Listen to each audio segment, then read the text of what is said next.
Once upon a time, in a distant village, there lived a merchant named Marcus. He was known as the richest man for miles around. His house overflowed with gold coins. His chests held jewels and silk.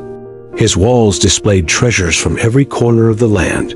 People bowed to him. They envied him. They whispered his name with respect. But Marcus felt nothing. Every morning, he counted his gold. Every evening, he locked his doors. He trusted no one. He smiled at no one. At night, he lay in his soft bed and stared at the ceiling. His heart felt like stone, cold, heavy, empty. He ignored this feeling. He told himself he needed more. One more treasure, one more deal, one more pile of gold. Then he would feel complete. Years passed this way. One afternoon, an old wanderer arrived at his door. The man wore simple clothes and carried a worn bag. His face was wrinkled, but his eyes were bright. He looked at Marcus and smiled gently. "I hear you are the richest man in the village," the wanderer said. Marcus straightened his back. "That is true. No one has more than I do." The old man nodded slowly. "I once knew a man who thought the same. He had mountains of gold, but he died alone, and no one remembered his name." Marcus frowned. "What do you want, old man?" "I want to show you something," the wanderer replied. "True wealth, the kind that never fades." Marcus laughed. "I have seen every treasure. There is nothing you can show me." The wanderer reached into his bag and pulled out a folded piece of old paper. "This is a map. It leads to endless riches. Riches beyond anything in your house." Marcus leaned forward. His eyes grew wide. "Where did you get this?" "From a king who lost everything," the wanderer said. "But he found something greater. If you want to see it, you must trade me your finest jewel. And you must come with me on a journey." Marcus hesitated. His finest jewel was worth more than a house, but endless riches? His greed won. He brought the jewel, a ruby as large as a fist. The wanderer took it and handed him the map. "We leave at dawn," the old man said. The next morning, they set out. Marcus brought a heavy bag of coins and complained within the first hour. The road was dusty. His feet hurt. He was not used to walking. "Why can't we hire a carriage?" he asked. "This journey must be made on foot," the wanderer replied calmly. They walked through forests. Marcus stumbled over roots. His fine shoes tore. His back ached. He wanted to turn back, but the thought of endless riches pushed him forward. On the third day, they reached a river. It was wide and fast. There was no bridge. "We must cross," the wanderer said. He rolled up his pants and stepped into the water. Marcus stared. "I will get wet. My bag will get heavy." "Then leave it," the wanderer said. Marcus clutched his coins. But the old man was already halfway across. Marcus had no choice. He stepped into the cold water. It shocked his skin. It pulled at his legs. Halfway across, his bag slipped. Coins tumbled into the current and disappeared. He gasped, "My money!" "Keep walking," the wanderer called. Marcus reached the other side, soaked and shaking. He had lost half his coins. He felt angry. He felt cheated. But something else stirred inside him. Something small and strange. He felt alive. They continued. They passed through villages Marcus had never seen. In one village, a family invited them to share a meal. Marcus wanted to refuse, but the wanderer accepted. They sat on the ground and ate simple bread and soup. The family was poor. Their house had cracks in the walls, but they laughed. They told stories. The children played games. Marcus watched them. He could not remember the last time he had laughed. "You have so little," he said to the father. "How can you be so happy?" The man smiled. "We have each other. We have today. What else do we need?" Marcus had no answer. Days turned into weeks. They climbed hills. They slept under open sky. Marcus watched the sun set over valleys he had never seen. Colors filled the sky orange, pink, purple. He stood silent, feeling something crack inside his chest. One evening, they sat by a fire. Marcus looked at his hands. They were rough now, dirty. His fine clothes were torn. But he did not feel poor.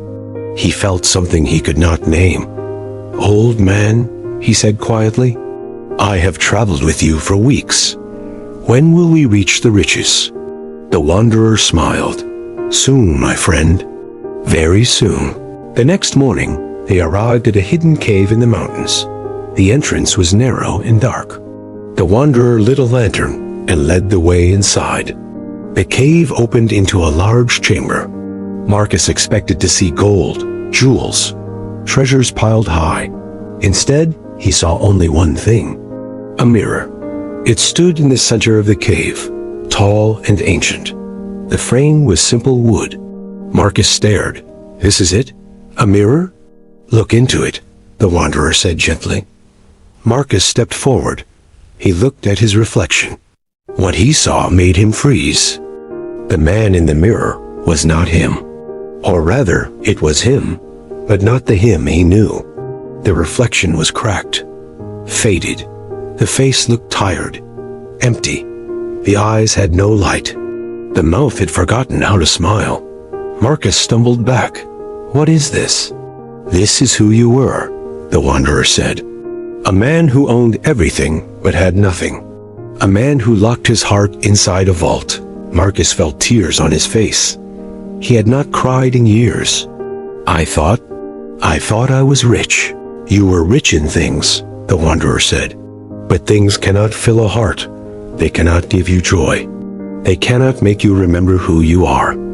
Marcus looked at the old man. "Why did you bring me here?" The wanderer's voice grew soft. "I was once a king. I ruled a great empire.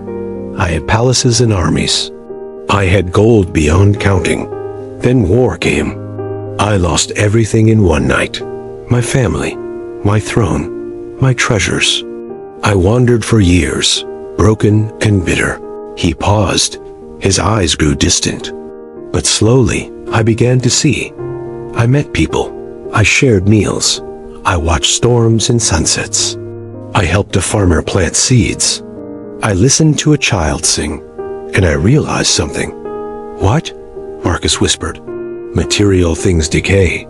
Gold rusts, jewels are stolen, palaces crumble. But experiences, they stay with you forever. They live in your heart. They change who you are. They make you rich in ways gold never can." Marcus looked back at the mirror. The reflection was still faded, still broken. "Can I fix this?" he asked. "Yes," the wanderer said, "by choosing differently. By seeking life, not things. By filling your heart with moments, not metal." Marcus turned to thank him, but the cave was empty. The wanderer was gone, vanished like smoke. Only the lantern remained, flickering on the ground. Marcus stood alone. He looked at the mirror one last time. Then he picked up the lantern and walked out of the cave. The journey home took weeks. But Marcus did not rush. The road led him through villages, where voices and faces met him. A farmer once asked for help with a broken fence, and Marcus stayed. Children pulled him into their games, laughing in the open dust. When night came, he sat beside elders and listened to stories shaped by time. Each moment felt like a small treasure. Every experience added something to his chest that gold never could. When he finally reached his village, he went straight to his house and looked at his treasures. They seemed cold now, lifeless. He remembered the family who shared their soup, the sunset over the valley, and the feeling of cold river water on his skin. He knew what he had to do. Marcus sold his treasures, not all at once, but slowly. He kept only what he needed. With the rest, he traveled. Deserts and mountains opened before him, and seas carried him to distant shores. New languages shaped his tongue. Strangers became friends. He felt sunburn and rain. He tasted foods he could not name. He danced at festivals and cried at funerals. He laughed until his stomach hurt. Years passed. His hair turned gray and face grew lined. But his eyes were bright, alive, full of stories. One day, an old woman asked him, "Are you rich?" Marcus smiled. "I have nothing in my pockets. But I am the richest man alive." She looked confused. "How?" "Because I have lived," he said simply. "I have seen. I have felt. I have been changed by the world." That is wealth that never fades. Sometimes we are like Marcus. We chase things. We fill our homes, but feel empty inside. We count what we own, but forget to count what we have lived. True richness does not come from what you hold in your hands. It comes from what you hold in your heart. Experiences expand you. They teach you. They shape your character. They give you stories and wisdom. They make you feel alive. Material things bring comfort, but they cannot bring growth. They cannot bring transformation. A new car is just metal, but a road trip with friends becomes a memory that lives forever. Things weigh you down. Experiences lift you up. So ask yourself, what am I seeking? Am I chasing possessions or experiences? Am I building a vault or building a life? The choice is yours. But remember, you grow rich when you seek new experiences, not material things.